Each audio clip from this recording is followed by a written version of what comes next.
দর্শক, ইস্পাহানি মির্জাপুর চা মুক্তবাক অনুষ্ঠানে আপনাদের স্বাগত জানাচ্ছি। আমি নাজদিন নাসিরদোলা। প্রথমে আমার অতিথিদের সঙ্গে আপনার পরিচয় করিয়ে দিতে চাই। আমার সাথে আছেন জনাব আলতাফ পারভেজ, লেখক এবং গবেষক। আছেন জনাব মাসুদ কামাল, সিনিয়র সাংবাদিক, এবং তাসনুবা জাবিন, যুগ্ম আহ্বায়ক, জাতীয় নাগরিক পার্টি। আপনাদের তিনজনকে স্বাগত জানাচ্ছি। অসংখ্য ধন্যবাদ সময় করে আসার জন্য। আলতাফ পারভেজ, আমি আপনাকে দিয়ে শুরু করতে চাই, এবং আসলে এই প্রোগ্রাম শুরুর আগেই আমরা যে বিষয়টি নিয়ে কথা বলছিলাম, আজকে জনাব নাহিদ ইসলামের যে ফেসবুক স্ট্যাটাস জামাত ইসলামকে নিয়ে, সেটা নিয়ে আসলে আলোচনা চলছে, এবং সেটি নিয়ে আমাদের বিষয়ও আজ নির্ধারিত হয়েছে যে প্রতারণা করেছে জামায়াত। সেই ধরনের একটি প্রশ্ন আমাদের এই আজকের প্রোগ্রামে আমরা সেটার উত্তর খোঁজার চেষ্টা করব।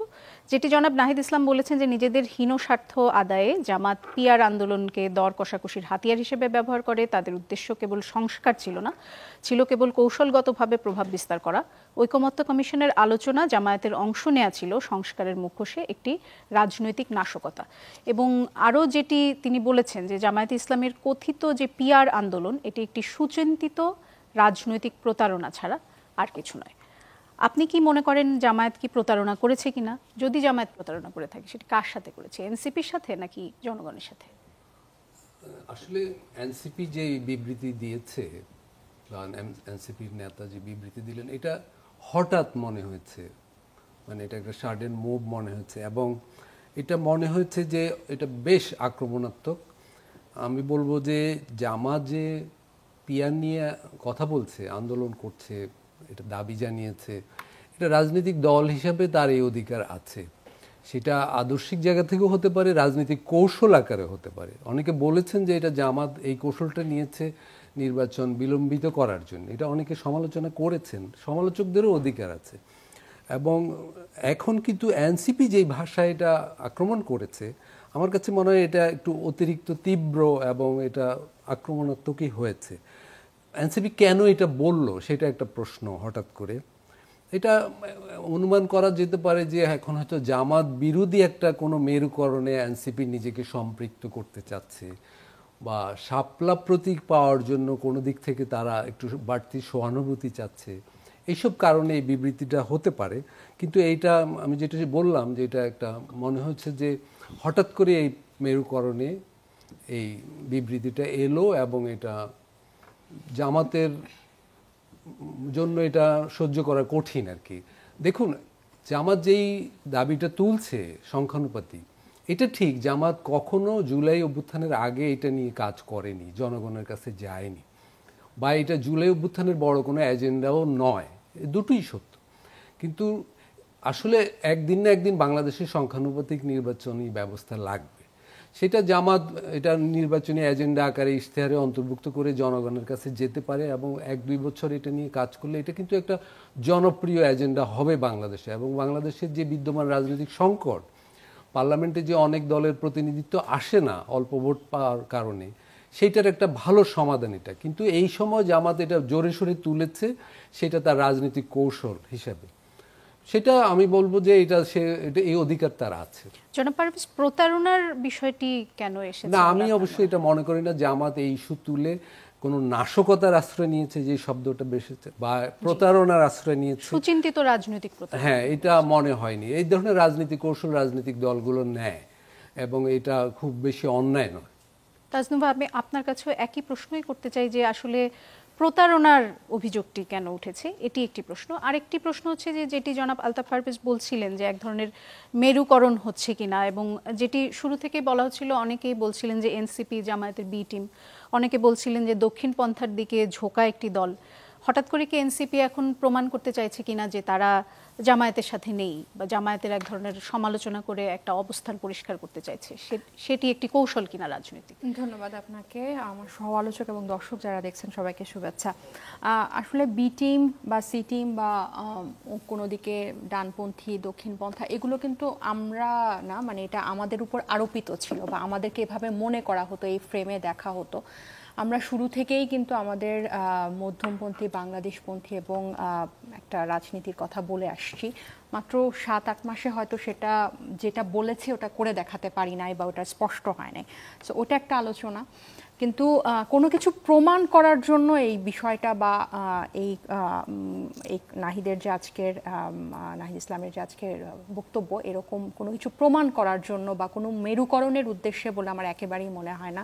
বিশেষ করে আলতাফ ভাইয়ের সাথে আমি যে শাপলা প্রতীকের ব্যাপারে আমাদের কিন্তু সুস্পষ্ট একদম আমাদের বক্তব্য আছে। যদি এই প্রসঙ্গে বলি যে পিআর প্রসঙ্গে তারা যে আলোচনাটাতে মানে জায়গাটা জিনিসটাকে পুরো ব্যাপারটাকে নিয়ে গেছে, আপনি দেখেন জুলাই সনদের আইনি ভিত্তি না হলে জামাত সাইন করবে না, এই ব্যাপারে কিন্তু তাদের গত 2 মাসে অনেক বক্তব্য আছে, এটা অন রেকর্ড মিডিয়াতে তারা বলেছে। এবং এই জুলাই আগস্টে বা গণ অভ্যুত্থানে কিন্তু যে সকল দল অংশ নিয়েছে ফ্যাসিবাদ বিরোধী, তাদের মধ্যে এই গণ অভ্যুত্থানটা সফল হওয়ার পিছনে কিন্তু সবার একটা যোগাযোগও ছিল, একটা কোঅর্ডিনেটেড যোগাযোগও ছিল। পরে যে যার যার ব্যানারে চলে গেছে। সো জুলাই সনদের মতো একটা ন্যাশনাল ইস্যু, যেটা একটা ঐতিহাসিক ব্যাপার, এটার একটা আইনি ভিত্তি করা এবং এটার আলোকে যে গণভোটটা নির্ধারিত হলো এবং এই গণভোটটা যে একটা কনস্টিটিউয়েন্ট পাওয়ার পাবে, একটা গাঠনিক ক্ষমতা পাবে পরবর্তী সংসদে গিয়ে, একটা ডুয়াল রোল হবে আগামী সংসদে, এই প্রক্রিয়াটা এটা অনেক অনেক বেশি ইম্পর্টেন্ট। এবং এটাতে আমরা কিন্তু যে দলগুলো এই বিভিন্ন সনদে সংস্কার প্রস্তাবে যারা আমরা কাছাকাছি ছিলাম, আমরা কিন্তু অনানুষ্ঠানিক বা অনেক সময় মিডিয়া তো এসেছে, আমরা আনুষ্ঠানিক কিন্তু আলোচনা করছিলাম। এবং এই বিষয়টা নিয়ে যদি আমরা একটা জাতীয়ভাবে যদি আমরা কোনো ধরনের প্রেশার ক্রিয়েট করতে পারতাম বা আমরা একটা কর্মসূচি করতে পারতাম, তাহলে কিন্তু এই জিনিসটা আরও জোরালো হতো। এটা কিন্তু কারো দলীয় বিষয় না এই জাতীয় সনদে। কিন্তু দেখা গেল কি যে আলোচনা চলাকালীন কিন্তু জামাত তাদের নিজস্ব লোয়ার হাউস পিআর, যেটা বললেন যে একদম আউট অফ নোয়ার, যেটা সনদের আলোচনার মধ্যেও ছিল না, নিম্নকক্ষের পিআর, সেটাকে তারা হাইলাইট করে কিন্তু তারা রাজপথে চলে গেলেন। তাহলে এটা কিন্তু তাদের নিজস্ব একটা এজেন্ডা। এবং এখানে প্রতারণাটা কিন্তু আপনি যে শুরুতে বললেন না জনগণের সাথে করেছে কিনা, এই জিনিসটা কিন্তু জনগণের সাথেই হয়েছে। আমরা যদি সবাই একসাথে একটা জিনিসে যদি থাকতাম, তারা কিন্তু গেল, সাইনও করলো, তারা নিজেরাই বলেছে সাইন করবে না। আমরা যখন বলেছি যে আইনি ভিত্তি লাগবে, এবং ঐক্যমত্য কমিশনে কিন্তু জুলাই সনদের বাস্তবায়ন পদ্ধতি প্রথমে ইনক্লুড ছিল না, এবং আমাদের দাবির প্রেক্ষিতেই কিন্তু এটা পরবর্তীতে 2 দফা সব রাজনৈতিক দলের সাথে আলোচনা হলো, এবং মোটামুটি সবাই মোটা দাগে একটা পেজে আসলেন কিভাবে এটা বাস্তবায়ন হবে।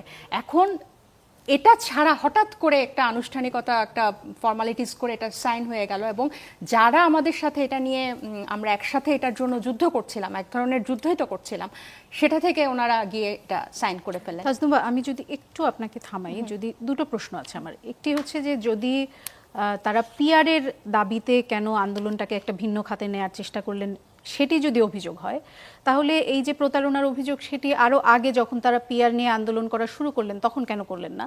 এখন তারা সাইন করার পরে, জুলাই সনদে সাইন করার পরে কেন হঠাৎ করে এই প্রশ্নটি করলেন? আপনার নিশ্চয়ই মনে আছে, আপনার নিশ্চয়ই মনে আছে যুগপৎ আন্দোলনের আগে কিন্তু আমাদের সাথেও এক ধরনের আলোচনা হয়েছিল। পরবর্তীতে যখন তাদের, আমরা শুনছিলাম যে আপনারাও আসবেন, পরবর্তীতে তাদের এজেন্ডা যখন তাদের দলীয় এবং তাদের মতো করে হয়ে গেল, এটা যখন জাতীয় কিছু হলো না, সবার স্বার্থ যখন এখানে, একটা জাতীয় স্বার্থ যখন এখানে ছিল না, তখন কিন্তু আমরা এখান থেকে সরে এসেছি। আরেকটা বিষয় হচ্ছে যে আপনি দেখেন এখানে শুধু নিম্নকক্ষের পিআরকে তারা দিয়ে এটাকে একটা ন্যাশনাল ইস্যু করতে চেয়েছে, যেখানে আমাদের টেবিলের উপর আলোচনাটা একদম জুলাই সনদটা কিভাবে বাস্তবায়ন হবে সবচেয়ে গুরুত্বপূর্ণ, কারণ এটার উপর ভিত্তি করেই আমাদের পরবর্তী সংসদ বা পরবর্তী নির্বাচন এবং পরবর্তী রোডম্যাপ আমাদের এই নতুন বাংলাদেশের কিন্তু নির্ধারিত হবে। তাহলে আলোচনার টেবিলে একটা গুরুত্বপূর্ণ বিষয় রেখে, এবং আপনি যদি নিম্নকক্ষের পিআর না নিয়ে যদি এখানে অন্য কিছু ইনক্লুড করতেন, যে প্রথম দফা থাকতো জুলাই সনদের আইনি ভিত্তি বা আরো অনেকগুলো, তারা যদি নিম্নকক্ষে পিআর এর দাবি না তুলতেন, তাহলে কি আপনার মনে হয় যে জুলাই সনদ বাস্তবায়নের যে আইনগত ভিত্তির দাবি আপনারা তুলেছেন সেটি বাস্তবায়িত হতো? এখন দেখেন এখানে সনদে সাইন করে নাই, এই কারণটাতে আইনি ভিত্তি নাই দেখে সাইন করে নাই কিন্তু এনসিপি। কিন্তু এটা এনসিপির একক দলীয় কিন্তু ব্যাপার না। এটা যখন যে দলগুলো সব ব্যাপারে জুলাই সনদের কাছাকাছি আছে এবং জামাত তো এটার ব্যাপারে অনেক বেশি, তাদের অনেকগুলো ব্যাপারে তাদের একমত আছে এবং তারা এই আইনি ভিত্তিটা কিন্তু চাচ্ছিল। তাহলে তারাই নিজেরাই বলল যে আমরা কিন্তু আইনি ভিত্তি না হলে সাইন করব না।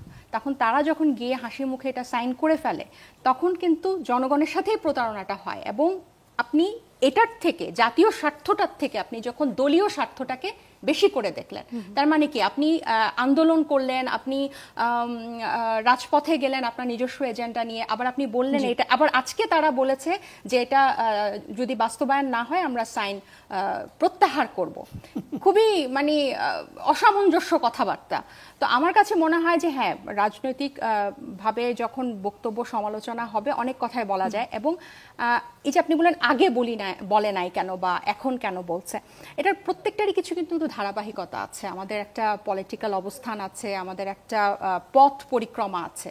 সো আমার কাছে বা আমার দলের কাছে মনে হয় যে এই ব্যাপারটাতে মানে এটা একটা আমাদের রাজনৈতিক অবস্থান, মানে ওদেরও যেরকম রাজনৈতিক অবস্থান আমাদেরও একটা রাজনৈতিক অবস্থান। জি, আর আপনি বলেছেন যে জরিপ বলছে যে আপনাদের যেটি মনে হচ্ছে যে জনগণের সাথে যে প্রতারণা জামায়াত করেছে সেটি জনগণের সাথে প্রতারণা, শুধু এনসিপির সাথে প্রতারণা নয়। কিন্তু আমরা সব জরিপগুলোতে দেখছি এবং বিভিন্ন যে যদি বিশ্ববিদ্যালয়ের ছাত্র সংসদ নির্বাচনগুলোর কথাই দেখেন, সেখানে শিবিরের জয়লাভের যেই ধারাবাহিকতা, তাতে করে জনগণ আসলে খুব বেশি প্রতারিত বোধ করছে বা জনগণ আসলে জামাতকে এক প্রতারক হিসেবে দেখছে তেমনটা মনে হচ্ছে কিনা সেই আলোচনায় আসবো। জনাব মাসুদ কামাল, আপনার কাছে যেতে চাই এই প্রসঙ্গে যদি কিছু বলতে চান বলতে পারেন। আর তাছাড়া আরেকটি বিষয় জানতে চাই, সেটি হচ্ছে যে জুলাই সনদ স্বাক্ষর অনুষ্ঠান যখন হচ্ছিল তখন জুলাই শহীদ পরিবার এবং আহত যোদ্ধা ব্যানারে কয়েকশো মানুষ সনদ স্বাক্ষর অনুষ্ঠানের মূল মঞ্চের সামনে বিক্ষোভ করেছে। পুলিশ তাদের সাথে সংঘর্ষে জড়িয়েছে, যেটির ছবি পত্রপত্রিকায় এসেছে, অনেক বেশি আলোচিত হয়েছে। এবং এরপর আমরা দেখলাম যে ঐকমত্য কমিশন এবং সরকারের দিক থেকে জুলাই সনদের অঙ্গীকারনামায় সংশোধনী এনে দায় মুক্তির বিষয়টি সংশোধন করা হলো। এই যে দায় মুক্তির যে বিষয়টি, এটি কি ভবিষ্যতে নতুন কোনো বিতর্কের জন্ম দেবে কিনা আপনার কি মনে হয়? দেবে, কোনো সন্দেহ নাই দেবে। যে আমি আসলে এই জুলাই সনদটাকে, এটা যে খুব একটা গুরুত্বপূর্ণ কাগজ পেপার হয়ে দাঁড়াবে আগামীতে, এটা মনে করি না। এটা আমি একদমই মনে করি না। জাতীয় ঐকমত্য কমিশনের মাধ্যমে, ঐকমত্য কমিশন জিনিসটাকে আবার জাতীয়, তার মানে পুরো জাতি এখানে একমত হয়েছে। এখানে পুরো জাতি ছিল না। জাতি বলতে কি কয়েকটা রাজনৈতিক দল, নাকি জাতি বলতে মানুষ? বাংলাদেশের সমস্ত জনগণকে কি এই কয়েকটা পলিটিক্যাল পার্টি রিপ্রেজেন্ট করে না? এটা যারা করেছে, আমি শুরু থেকে একটা কথা বারবার বলে, আপনাদের এখন অনেকবার বলেছি, বিভিন্ন জায়গায় বলেছি, যাদের হাতে সংস্কারের দায়িত্বটা দেওয়া হয়েছিল এই লোকগুলিকে আমি আপ টু দ্য মার্ক মনে করি না। তাদের মেধার দিক দিয়েও মনে করি না, তাদের আন্তরিকতার দিক দিয়েও মনে করি না, তাদের দেশপ্রেমের দিক দিয়েও মনে করি না। তারা দেশপ্রেমিক নন। যে লোক আমার দেশের নাগরিক হয়ে অন্য দেশের নাগরিকত্ব নেন, সে আর যাই হোক, সে দেশপ্রেমের পরীক্ষা পাশ করতে পারবে না। তারাই মূলত এই কাজটা করেছে। যে 6টা সংস্কার কমিশনের লোককে নিয়ে করা হয়, তার মানে 4টা কমিশনের হেড হলো বিদেশি দ্বৈত নাগরিক। তো এটা কীভাবে কী হবে? এটা কিছু হয় নাই, এটা একটা আনারই কাজ হয়েছে। দেখেন, জুলাই সনদ, এই দুটা শব্দ যদি আমি ধরি, এই দুটা শব্দের প্রতি অনেকেরই একটা ফিলিংস কাজ করে, আন্তরিকতা কাজ করে, ইমোশন কাজ করে। এই দুটা শব্দ বেসিক্যালি কিন্তু আমি মনে করি এটা এনসিপির শব্দ, এনসিপির দেওয়া শব্দ। তো এনসিপির এই শব্দটা রাখা হয়েছে, বাট এনসিপি কি যা চাইছে, যেভাবে চাইছে সেভাবে হয়েছে। এটা বামফ্রন্টগুলি কি বলছে, বাম দলগুলি কি বলছে, যে যেগুলোর মধ্যে এটা তারা বলছে এটা লিপিবদ্ধ করাটাই ঠিক মতো হয় নাই। তারা যেগুলো নোট অফ ডিসেন্ট দিয়েছে সেগুলো নাকি মূল সনদের মধ্যে চলে গেছে। তার মানে কি, যিনি ড্রাফটটা করেছেন ওই ভদ্রলোক আপ টু দ্য মার্ক না, উনি জানেন না কোথায় কোনটা কি বসাইতে হবে। তারা বলছে পুরো জিনিসটা আমাদের কাছে দেন, আমরা দেখবো, দেখতেও দেয় নাই, আসেন সাইন করেন। তাহলে বলবেন যে এটা কি বিএনপি বোঝে না, এটা কি জামাত বোঝে না? তারা খুব ভালো মতো বুঝে, তো তারা গেল কেন? দেখেন, এক একটা পলিটিক্যাল পার্টির এক একটা মতলব, এই কথাটা আপনি মাথায় রাখেন। বিএনপির মতলবটা কি? বিএনপির মতলব হলো তুমি যা কিছুই করো আমি সব রাজি, খালি ইলেকশনটা করো।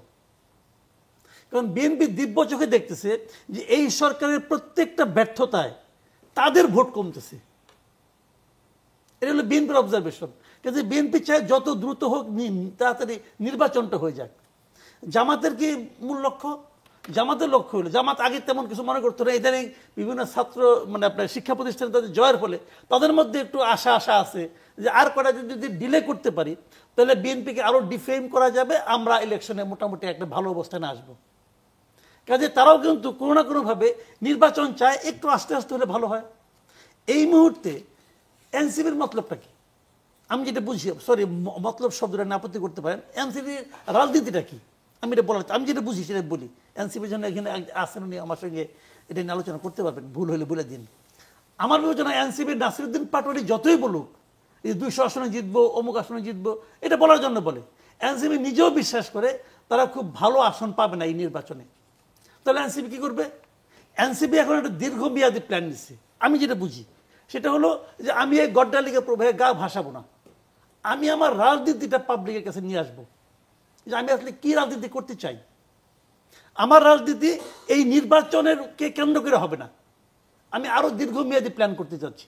এনসিপি তার রাজনীতিটাকে নিয়ে আসতেছে, এবং রাজনীতিটাকে নিয়ে আসতে গেলে যেটা হচ্ছে, অনেকে যেটা মনে করতো যে এনসিপি ওদের জামাতের বি টিম, এনসিপি যে জামাতের বি টিম না, এই জিনিসটা এনসিপির প্রমাণ করা খুব জরুরি ছিল।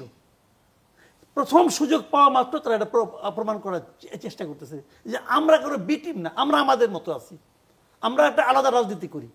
এবং এনসিপির এই যে পদক্ষেপটা, সে সরকারের সে যে মানে আপনার কিংস পার্টি না, এটাও তার প্রমাণ করা খুব জরুরি হয়ে গেছিল। এই জন্য বলছিল কয়েকজন নিয়ে আপনার উপদেষ্টা নিয়ে এই সেফ এক্সিট খুঁজতেছে অমুক তমুক, এটা কি বলার জন্য কোনো প্রয়োজন ছিল? ওই সময় ছিল, ওর জন্য প্রয়োজন ছিল।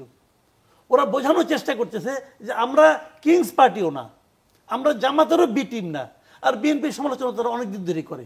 তাহলে এনসিপি কই?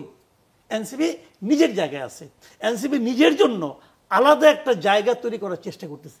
এবং এটা তাদের মার্কা নিয়ে যে জটিলতাটা, সেটিও কি তারা যে কিংস পার্টি না সেটি প্রমাণ করারই একটি অংশ? কারণ আমার এই অনুষ্ঠানে এসে অনেক অতিথি দাবি করেছেন যে তারা শাপলা পাবেন, তারা মোটামুটি নিশ্চিত। যদি শাপলা তারা পায়, আমি মনে করব যে এই নির্বাচন কমিশন ইলেকশন করার সমস্ত যোগ্যতা হারাবে, এটা আমার বিবেচনা।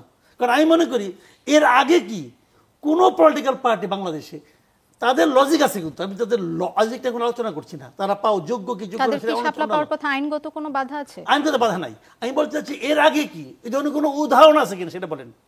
কোন পলিটিক্যাল পার্টিকে নির্বাচন কমিশন, তারা পলিটিক্যাল পার্টি চাইছে আমি এই প্রতীক চাই, নির্বাচন কমিশন বলছে এই আপনি পাবেন, এর মধ্যে একটা বাইসা নেন, তারা একটা বাইসা নিচ্ছে। তারপরে এটা নিয়ে আমি নেব না, এটা ছাড়া করব না, এটা ছাড়া নিবন্ধন নেব না, এই ধরনের বলার কোনো উদাহরণ কি আছে? আমার মনে পড়ে না, থাকতে পারে, আমার বয়স হয়েছে, হয়তো স্মৃতি ভ্রম হতে পারে, কিন্তু আমার মনে পড়ে না। তাহলে তারপরে ওরা যেটা করতেছে এটা হলো গিয়ে, আমি মনে করি যে এটা মানে উদাহরণ নাই এরকম। তারপরে যদি ওরা পায় তাহলে বুঝতে হবে কি, তাহলে বুঝতে হবে এদের জন্য বিশেষ বিবেচনায় দেওয়া হচ্ছে, বিশেষ বিবেচনায় গেলে ওদের লস হবে, জাস্ট ওদের লস হবে আমি মনে করি। কারণ প্রতীক কোনো ইস্যু না, প্রতীক কোনো ফ্যাক্টর না, কিন্তু মূল ফ্যাক্টরটা হলো আপনি জনগণের কাছে কতটুকু যেতে পারবেন।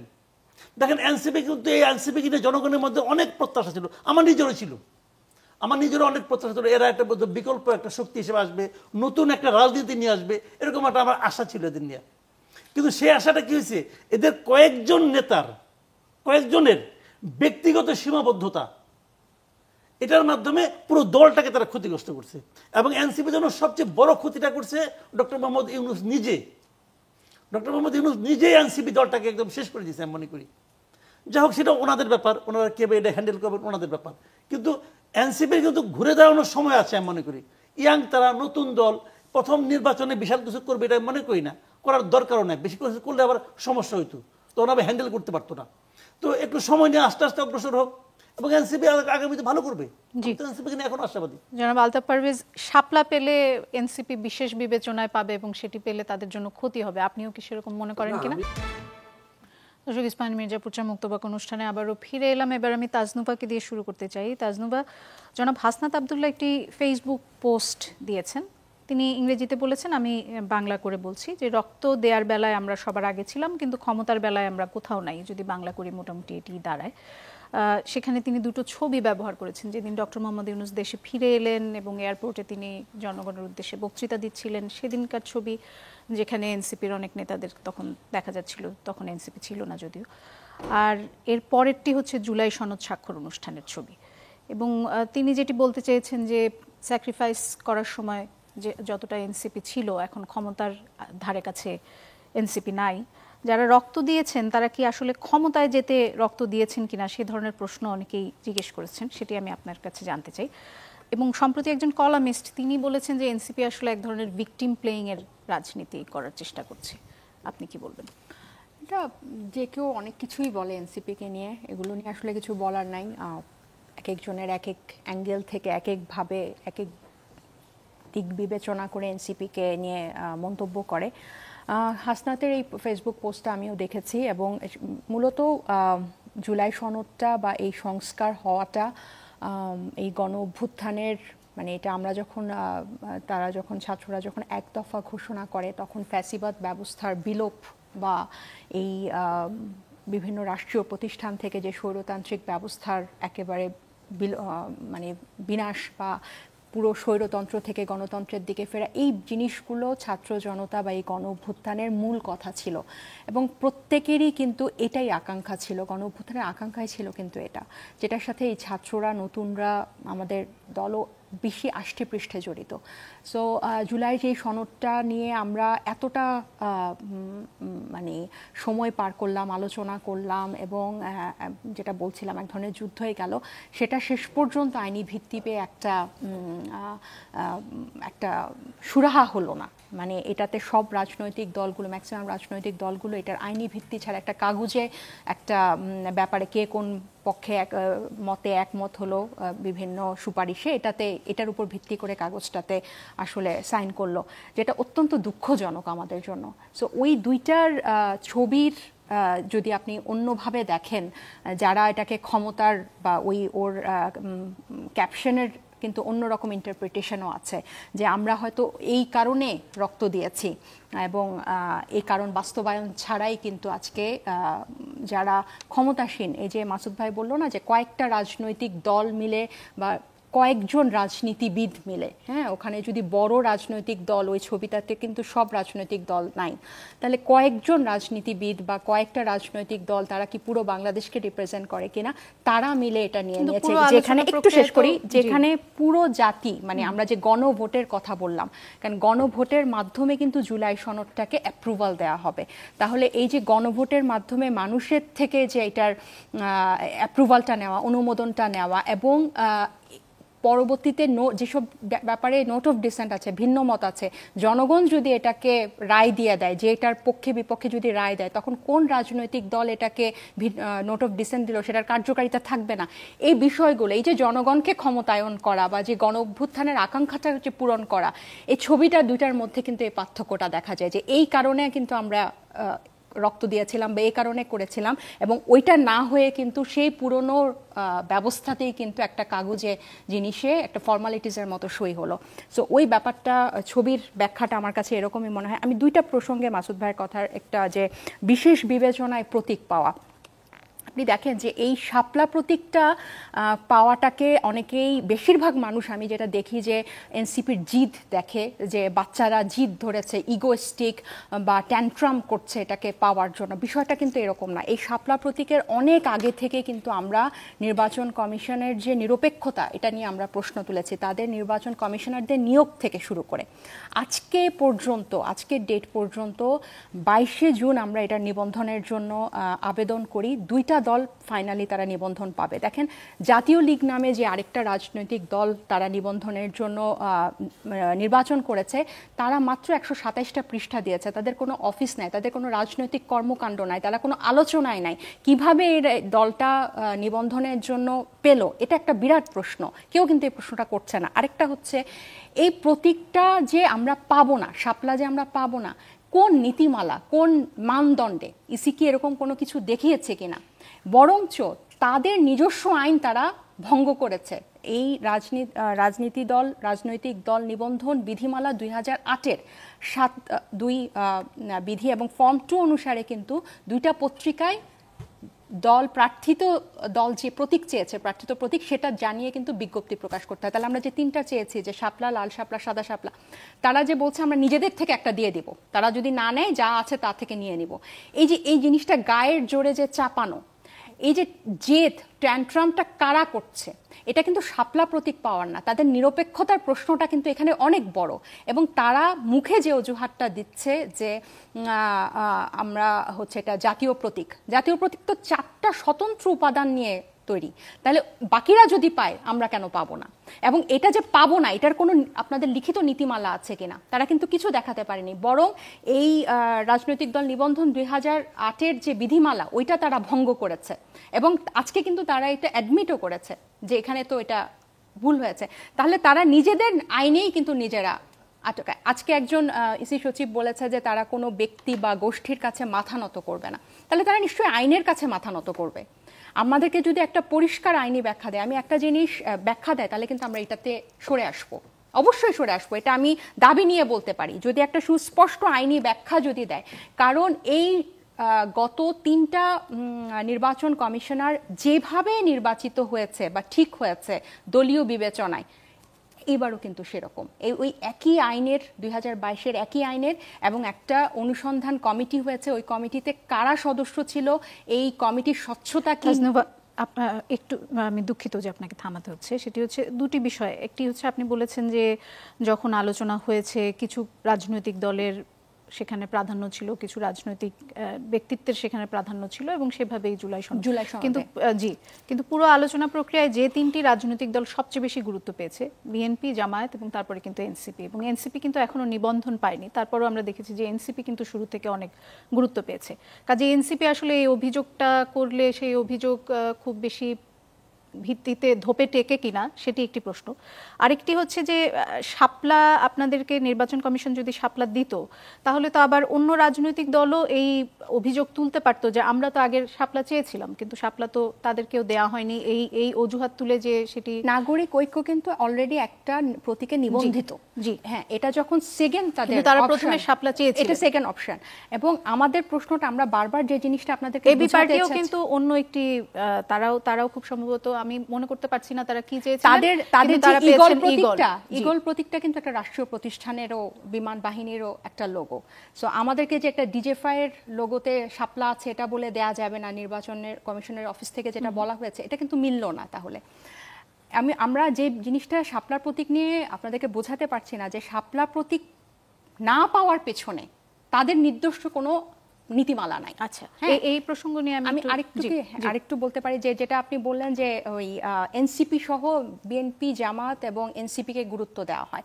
এনসিপি যেহেতু গণ অভ্যুত্থানের নেতৃত্ব দানকারী ছাত্রদের নিয়ে গঠিত, আমার কাছে মনে হয় এটার প্রাসঙ্গিকতা এবং গুরুত্ব এই সময়ে, মানে 1 বছরে, এমন না যে গণ অভ্যুত্থান হওয়ার পর 5 বছর কেটে গেছে, একদম গণ অভ্যুত্থানের পরপর এই গণ অভ্যুত্থান থেকে বের হয়ে আসা একটা রাজনৈতিক দলের গুরুত্ব বা সেটা সবার মধ্যেই আছে। আমাদের অনেক যারা আমাদের সমালোচনা করে বা বিভিন্ন বিষয়ে যারা ভুলভ্রান্তি ধরে তারাও আমাদেরকে প্রাসঙ্গিক মনে করে, কারণ একদম গণঅভ্যুত্থান পরপর এবং এই জুলাই সনদের ব্যাপারটা যে বললেন যে এনসিপি নাম দিয়েছে, আমরা কিন্তু এই জুলাই শব্দটা এই সনদের, এটা কিন্তু জাতীয় সনদ নাম দেওয়ার কথা ছিল, কিন্তু এই দাবিটা কিন্তু আমরা জোরালোভাবে করেছি, এখানে জুলাই শব্দটা যুক্ত হতে হবে এবং সংস্কারকৃত সংবিধান 2026 করতে হবে।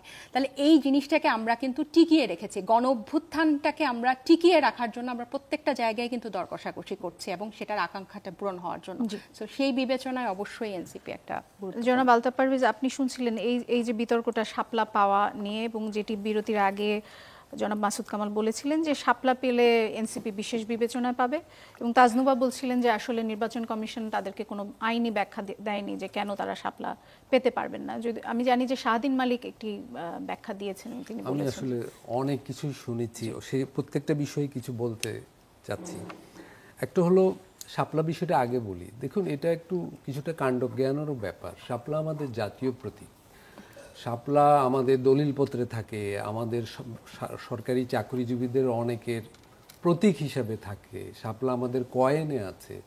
মানে জাতীয় প্রতীক এবং তার আশেপাশের কিছুই আসলে কোনো দলকে দেওয়া ঠিক নয়, কারণ এটা হলো নির্বাচনে তাহলে একটা লেভেল প্লেইং ফিল্ড হবে না।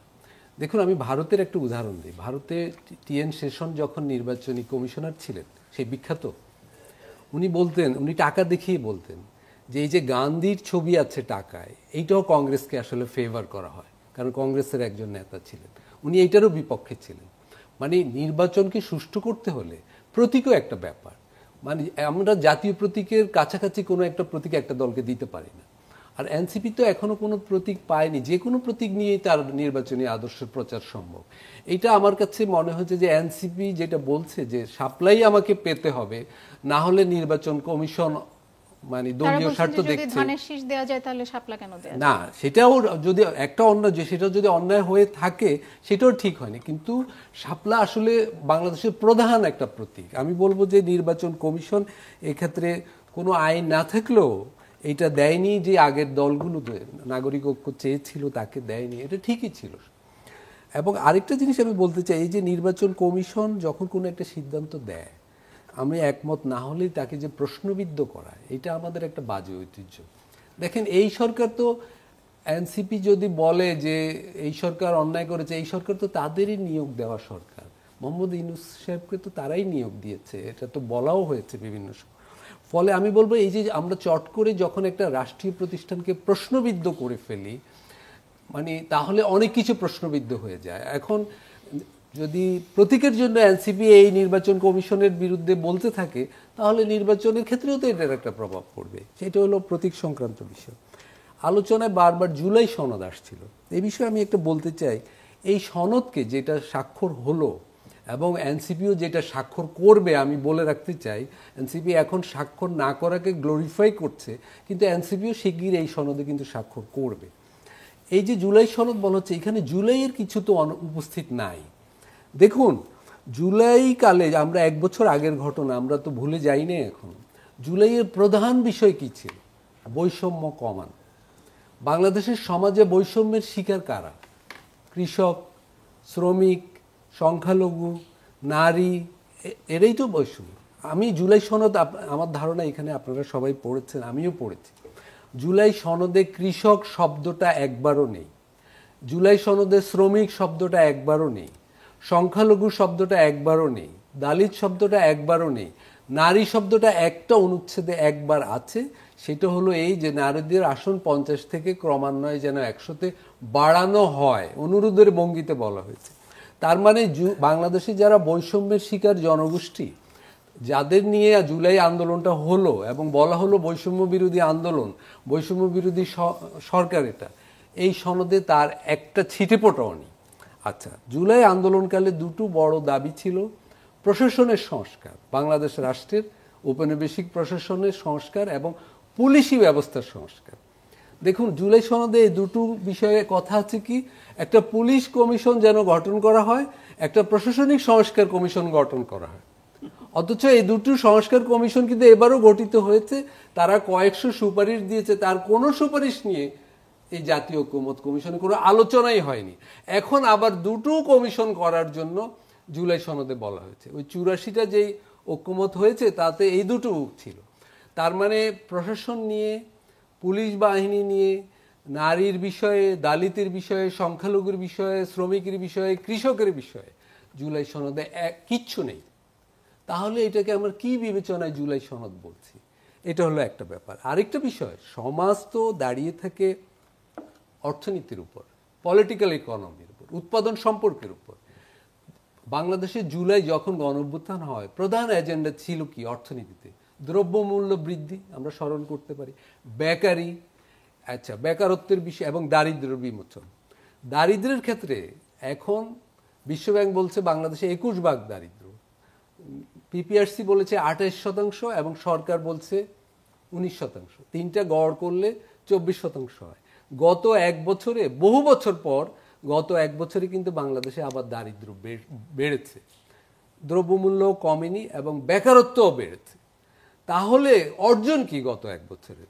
এই প্রশ্নগুলো করা উচিত। আপনারা যেটা আলোচনা করছিলেন যে এনসিপি বলছে, এনসিপির প্রতিনিধি বলেছেন যে এনসিপি না এই জুলাই অভ্যুত্থানের নেতৃত্ব দানকারী সংস্থা। এনসিপি জুলাই অভ্যুত্থানের নেতৃত্ব দানকারী একক সংস্থা নয়। ছাত্ররা সেখানে কোনো ধরনের ব্যানার ছাড়া আন্দোলন করেছিল এবং যারা মৃত্যুর শিকার হয়েছে, শহীদ হয়েছে, দেখুন সবচেয়ে বেশি শহীদ হচ্ছে কারা? শিক্ষার্থীরা। দ্বিতীয় স্থানে ছিল শ্রমিকরা। আমরা বলেছি যে যাত্রাবাড়িতে সবচেয়ে বেশি শ্রমিক মারা যাওয়ার পর আমরা বলেছি এটা গণ অভ্যুত্থানের লেনিনগ্রাদ। তো শ্রমিকদের নিয়ে জুলাই সনদে কি আছে? আজকে যদি যাত্রাবাড়ির মানুষ প্রশ্ন করে শহীদ পরিবারগুলো যে আমাদের মানুষগুলো যে মারা গেল এই জনগোষ্ঠীর জন্য, শ্রমিক জনগোষ্ঠীর জন্য আপনারা কি করেছেন, এনসিপি যে 8 মাস আলোচনা করলো জাতীয় ঐকমত্য কমিশনে, এই বিষয়ে কি কোনো কথা বলেছে? তারা নেতৃত্বের দাবি করছে, এখন কোনো কথা বলেনি। সবাই যখন ঐকমত হয়ে গেল যে এদের বাদ দিয়েই জুলাই সনদ হবে, স্বাক্ষরের সময় এটা বলা হচ্ছে যে এটা নাশকতা হয়েছে, এটা প্রতারণা হয়েছে, এটা ঠিক হয়নি। মানে পুরো গণ অভ্যুত্থানটাই তো ব্যাহত হয়ে গেল জুলাই সনদের ভিতর দিয়ে, আমি বলবো। ফলে কিন্তু এখন লড়াই হচ্ছে কি, আমার এই প্রতীক লাগবে এবং এই দল ঠিক করেনি, এই দল প্রতারণা করেছে। কিন্তু কেউ বলছে না যে এই যে 84টা প্রস্তাব, সেখানে বৈষম্য বিরোধী আন্দোলনের প্রধান জনগোষ্ঠীগুলোর দাবি দেওয়া কোথায়, সেই নিয়ে কিন্তু প্রত্যেকটা রাজনৈতিক দল, শুধু এনসিপি চুপ, না প্রত্যেকটা, আমি বলছি তো প্রত্যেকটি রাজনৈতিক দলই চুপ হয়ে আছে। মানে গণ অভ্যুত্থান পুরোপুরি ব্যাহত হয়ে যাওয়ার পরেও কোনো রাজনৈতিক দল কথা বলছে না। এবং সেটা বলা হচ্ছে, আমার সহ-আলোচক বলছেন জাতীয় ঐকমত্য কমিশন দাবি করছে বিরাট একটা, তারা একটা সনদ তৈরি করে দিয়েছে, কিন্তু এই সনদ কিভাবে বাস্তবায়ন হবে সেটাও এখনো বলছে না। এটা গণভোটের মাধ্যমে হতে পারে। গণভোট কি একদিনে হবে না একাধিক দিনে, অন্য দিনে হবে, এবং সবচেয়ে বড় কথা জুলাই সনদে যে 84টা বিষয়ের কথা বলা হয়েছে, সেখানে অনেকগুলো বিষয় তো অনেকগুলো রাজনৈতিক দল ভিন্ন মত দিয়ে রেখেছে। তা এখন মানুষ কি ওই ভিন্ন মতের উপর ভোট দিবে, না যেগুলো ঐক্যমত হয়েছে সেগুলোর উপর ভোট দিবে? এবং ভোটের বাইরেও মূল কথা হলো একটা বিপজ্জনক বিষয় ঘটে গেছে, যে এই যে জুলাই সনদে বৈষম্য বিরোধী মূল জনগোষ্ঠীগুলোর দাবি অগ্রাহ্য করা হলো, এখন জুলাই সনদ পাশ হওয়ার পরে বহু বছরের জন্য এইসব দাবি আর জনসমাজে উঠবে না। বলা হবে যে সনদ তো হয়ে গেছে, এইসব দাবির তো একটা ফয়সালা হয়ে গেছে। অথচ 11টা যে কমিশন হলো, এই কমিশনগুলো তো জনগণের টাকাতেই হয়েছে। এই কমিশনগুলোর সদস্যরা তো কয়েক মাস শ্রম দিয়ে এই কমিশনগুলো গঠন করেছে। তো প্রধান প্রধান গুরুত্বপূর্ণ কমিশনগুলোর কোনো সুপারিশই তো বাস্তবায়ন হলো না। আপনি স্থানীয় সরকার কমিশন বলুন, শ্রম বিষয়ক কমিশন বলুন, নারী কমিশন বলুন, কোনো দাবি দেওয়া জুলাই সনদে আসেনি। তাহলে এই জুলাই সনদের মানে কি, এটা কি দিবে জাতিকে? এর দায় আপনি কাকে দিবেন? এই দায় আমি দিব, ঐকমত্য কমিশনকে দিবেন, আমি সরকারকে দেব, প্রধানত রাজনৈতিক দলগুলো দিব এবং জাতীয় ঐকমত্য কমিশন, তাদেরকে এইগুলোর দায়িত্ব নিতে হবে। এবং এনসিপি যদি নেতৃত্ব দানকারী সংস্থা হয়, তাকে বড় দায়িত্ব নিতে হবে যে কেন তারা এগুলো নিয়ে জুলাই জাতীয় ঐকমত্য কমিশনে ইয়ে করলো না। তারা এখন জুলাই সনদ বাস্তবায়নের আইনগত দিক নিয়ে দাবি তুলছে, কিন্তু জুলাই সনদের কন্টেন্ট নিয়ে কিন্তু কোনো দাবি তুলছে না। জুলাই সনদের বিষয়বস্তুটা খুব ইম্পর্টেন্ট, যে এটা কি বাস্তবায়ন হবে, কিসের আইনগত ভিত্তি দেওয়া হবে। জনাব মাসুদ কামাল, এই প্রসঙ্গে যদি কিছু যোগ করতে চান, নাহলে আমি আসলে অন্য প্রসঙ্গে যেতে চাই। এই প্রসঙ্গে আলতাফ ভাই যেগুলি বললেন, আমি তার সঙ্গে একমত। আমি তো শুরু থেকেই বলতেছি রে ভাই, এটা পারবে না, এরা জাস্ট পারবে না, এবং পারে নাই। এটা প্রমাণ করে দিয়েছে তারা অযোগ্য লোক, যারা এই দায়িত্বটা নিয়েছিল তারা যে অযোগ্য, তারা সেটা প্রমাণ করছে একদম। তারপরে ওদের পিছনে অনেক টাকা পয়সা খরচ হয়েছে, আরও হবে ইনশাল্লাহ, আল্লাহর রহমতে হতে থাকবে। তো আমি প্রথমেই বলছিলাম একটা কথা, এই গভর্নমেন্ট হলো একটা নন সিরিয়াস টাইপের গভর্নমেন্ট, এবং ওনারা যা যা কাজ করছে, যে যে লোকগুলিকে নিয়ে আসছে, সবগুলি হলো আপনার নন সিরিয়াস টাইপের লোক। তারা আসছে বিদেশ থেকে, এখানে 1 বছর বেড়াইতে গেল সরকারি টাকায়, এই আর কিছু না। এতে আমাদের দেশ জাতির কোনো পরিবর্তন হবে না। কিন্তু রাজনৈতিক দলগুলো তো ছিল এই পুরো প্রক্রিয়া, ছিল, সবাই যার যার ধান্দা নিয়েছিল, তাদের থেকে ধান্দা আছে রে ভাই, এবং ধান্দাটা কি তোমাকে বলছি, তারা যখন সরকার গঠন করবে তখন আসলে কি পরিবর্তন, এগুলো কিচ্ছু হবে না। তারা যখন সরকার গঠন করবে, এই জুলাই সনদ, আপনি এই পৃষ্ঠায় 52 পৃষ্ঠার এই সনদটা উল্টেও দেখবে না কেউ, দেখেন যে উল্টেও দেখবে না। তারা বলবে আমাদের 31 দফা আছে, মহান 31 দফা, তারা ওটিতে থাকবে। আপনি সারাদিন চিল্লাবেন, কি হবে? তারা বলবে আমরা জনগণের ম্যান্ডেট পেয়ে আসছি। আমি এবার একটু অন্য প্রসঙ্গে যেতে চাই। 4টি বিশ্ববিদ্যালয়ের যে ছাত্র সংসদ নির্বাচন, যেটি নিয়ে অনেক আলোচনা হয়েছে, এবং 4টিতেই শিবিরের সমর্থিত যে প্যানেল সেগুলো এগিয়ে আছে। জামায়াত কি তাহলে এখন দেশের সবচেয়ে জনপ্রিয় দল কিনা, আপনার কি মনে হয়? আর বিশ্ববিদ্যালয়, যদি জামায়াত সবচেয়ে জনপ্রিয় দল না হয়, তাহলে বিশ্ববিদ্যালয়গুলোতে এমন ফল কিভাবে হলো? জামায়াত সবচেয়ে জনপ্রিয় দল এই মুহূর্তে নয়। জনপ্রিয়তা বলতে যা বোঝায় সেই বিবেচনায় তারা সবচেয়ে জনপ্রিয় দল নয়, আমি যেটা বুঝি। আর আপনি বলবেন তুমি কি মাই পারছো? আমি মাই পাসি না, আমার তো একটা অবজারভেশন আছে। ওই ভাত তো একটা চাপ দিয়ে লেগে দেখে, ওই একটা চাপ দিয়ে আমি বলতেছি যে আমার সবচেয়ে জনপ্রিয় দল নয়, তাহলে স্টুডেন্টগুলি কেন জিতলো? আমি আপনাকে ছোট্ট একটা জিনিস বলি। বিষয়টা হলো কি, এই যে বিশ্ববিদ্যালয়গুলো, এই বিশ্ববিদ্যালয়গুলো যারা সাধারণ স্টুডেন্ট যারা, তাদের গত 15 বছরে মূল আতঙ্ক কী ছিল বলেন তো? মূল আতঙ্ক ছিল যে হলে সিট না পাওয়া, মূল আতঙ্ক ছিল পরীক্ষার আগের রাত্রে মিছিলে যেতে হবে, মূল আতঙ্ক ছিল যা তা করবে, করে নিয়ে কোনো বিচার পাবে না, কাউকে ঘাট ধরে বের করে দেবে, কোনো নারীকে অপমান করবে, কোনো বিচার হবে না। এটার মূল আতঙ্ক ছিল স্টুডেন্ট লিডারদের দিকে টিচাররা তাকায় থাকতো, তারা অনুমতি দিলে টিচাররা মাথা নাড়তো, তারা অনুমতি না দিলে টিচাররা মাথা নাড়তো না। এই ছিল আতঙ্ক। সে আতঙ্কটা কার বিরুদ্ধে ছিল? ছাত্রলীগ কিন্তু ফ্যাক্টর না, ফ্যাক্টর হলো সরকারি দলের ছাত্র সংগঠন। সিম্পলি ভাবে এইভাবে ধরেন, সরকারি দলের ছাত্র সংগঠনকে তারা ভয় পাইতো। যদি সরকারি দলের ছাত্র সংগঠন পাওয়ারফুল হয় তারা এটা করতে থাকবে। এরা হিসাব করে দেখছে, মোটামুটি তারা বুঝেও গেছে যে আগামীতে সরকারে আসতেছে বিএনপি, ঠিক আছে? এটা বিএনপি যারা ছাত্র সংগঠন আছে তারাও জানে যে আমরা আগামীতে ক্ষমতায় আসতেছি। এই যে সরকারি দলের ছাত্র সংগঠনের ব্যাপারে যে আতঙ্কটা, এই আতঙ্কটা মূলত সাধারণ ছাত্রদের মধ্যে কাজ করছে। এখন বিকল্প হিসেবে শক্তিশালী ছাত্র সংগঠন মানে ভিজিবল একটাই আছে, শিবির। এটা হলো বেসিক কারণ। এর সঙ্গে যুক্ত হয়েছে আরো অনেকগুলি কারণ। কেমন ওরা ওয়েলফেয়ার পলিটিক্স করছে শিবিরের লোকজন, ওই খেজুর বাম ছাত্র সংগঠনগুলোও তো ছিল। বাম ছাত্র সংগঠনগুলিতে অতটা তাদের বেসটা অতটা ছিল না, কারণ বাম ছাত্র সংগঠন একটা জিনিস আমি বলি আপনাকে, এই যে ওয়েলফেয়ার পলিটিক্সটা, যে পানির ফিল্টার দেওয়া, খেজুর দেওয়া রমজানের সময়, এটা বাম ছাত্র সংগঠনের সক্ষমতা নাই। এদের জামাতের আপনার মানে কিন্তু অর্থনৈতিক অবস্থা কিন্তু খুব দৃঢ়, কিন্তু এদের অর্থনৈতিক জাতীয় নির্বাচনেও কি ফ্যাক্টগুলো গুরুত্বপূর্ণ না, ভূমিকা এটা হবে রাখবে না, এখানে হবে না। এখানে কিছুটা হবে। জামাতের ভোট আমার বিবেচনায় খুব বেশি হলে আপনার 7 থেকে 10% বাংলাদেশে, ঠিক আছে? এটা বাড়বে এবার। এটা মনে করেন এসে আপনি যদি আরো 5% যোগ করেন, বাড়বে কেন? আওয়ামী লীগের অনেক লোককে তারা কিন্তু আশ্রয় দিয়েছে এই গত 1 বছরে, নানাভাবে তাদেরকে প্রোটেকশন দিয়েছে জামাতের লোকজন, এবং এই প্রোটেকশন কিন্তু ভালোবেসে দেয় নাই, তাদের ভোটটা পাওয়ার জন্য দিয়েছে। এইভাবে যোগ করলে আরো 5% ভোট বাড়বে। তো যদি বাড়ে তো ম্যাক্সিমাম 15%, এই 15% ভোটই জামাতের। এর বেশি ভোট জামাত পাবে বলে আমার কাছে মনে হয় না এখন পর্যন্ত।